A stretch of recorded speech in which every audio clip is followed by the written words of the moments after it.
are the problem. Simple. Men are simply the problem. They're the one that are using violence, and the women and the children are the victims and caught up in that. So it doesn't seem right. It doesn't seem appropriate that it should be the woman and the children that have to leave the home and flee. They're not the problem. The man who's using violence is the problem. So therefore it should be he that is removed, and if need be, then by frontline services.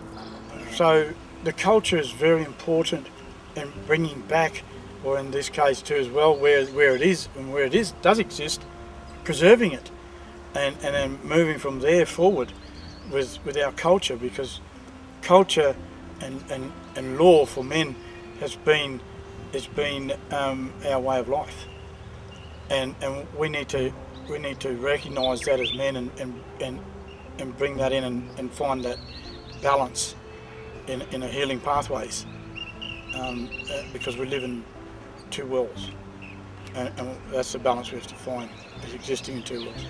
It should be that the men are forced to leave the home and confront and be made accountable and responsible for their actions of the use of violence.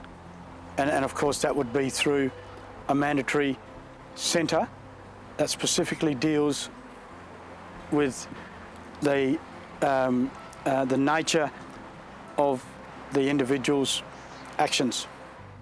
I've been very pleased to be involved with this project because it provides a wonderful opportunity to break a cycle of despair that we've been seeing for far too long. It astounds me that we haven't thought of this solution a long time ago, because it provides an opportunity to leave the victims of domestic violence in their homes, while at the same time removing perpetrators for periods of up to 12 months and placing them in an environment where there is an opportunity for meaningful behavioural change, thereby protecting the victims of domestic violence and the community, and all this in a culturally appropriate way. The vision was inspired 5 years ago with the objective to successfully and effectively deliver a unique place of healing that is designed, built, operated and managed by local people. Through the supportive energy of the AMHC board and reference group, a business plan was produced as the first step for advancing the vision towards reality. The positive reception of the business plan then prompted the AMHC board to advance other areas of development, including the engagement of a clinical director to develop a clinical program and the sourcing of other specialist professionals.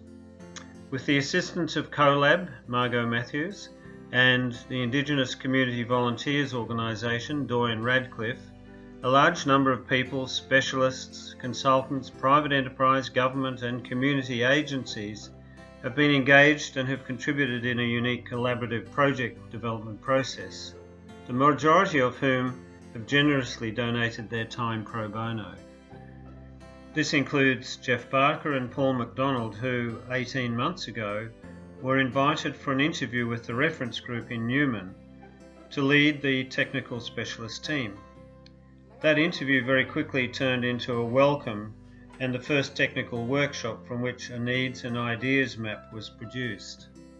In the time since the first workshop, a well-skilled and experienced technical team has been assembled, led by Jeff and Paul, including Arup providing the engineering input, who together have facilitated the sourcing of a parcel of land and made initial recommendations for the delivery of a residential healing centre close to Newman.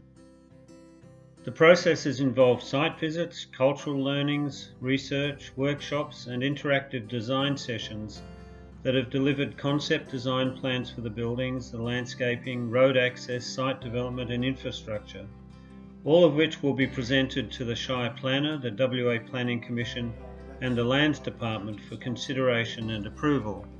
The site that was ultimately recommended and approved has been provided by the Shire of East Pilbara and is now in the process of being transferred to the AMHC for the development of their centre. It's located opposite the Newman Airport between the Great Northern Highway and the Fortescue River, and includes a number of sites of cultural significance which will be protected and conserved as part of the site development. In that gap, in that old road, You will. that's where the kangaroo come from. you. Hill congregation, not Hill one, you. hill one. Come through there, through the gap there, through the gap there, through long here, past that, Down past Round Hill. yeah, perhaps round hill, long that there's a river there. 1940s, in 40s, Yeah. and a lot of people, and we were the boys then, up Chigalong, but the old people, what Nyabali people, been mustering. From the beginning of the architect's involvement, the project has been implemented as a people-centred development process, wherein the MHC board and reference group work in partnership with the specialists who themselves are working collaboratively. The project has reached a critical stage in that the value of the concept in terms of making change in the community through justice reinvestment can now only be achieved in full with a collaborative funding model. The reinvestment being sought here amounts to a capital budget of $40 million, plus funding for ongoing operations and management. Raising this amount of resources is not seen as a barrier, but as an invitation to all to be part of a movement for change and contribute to this unique vision.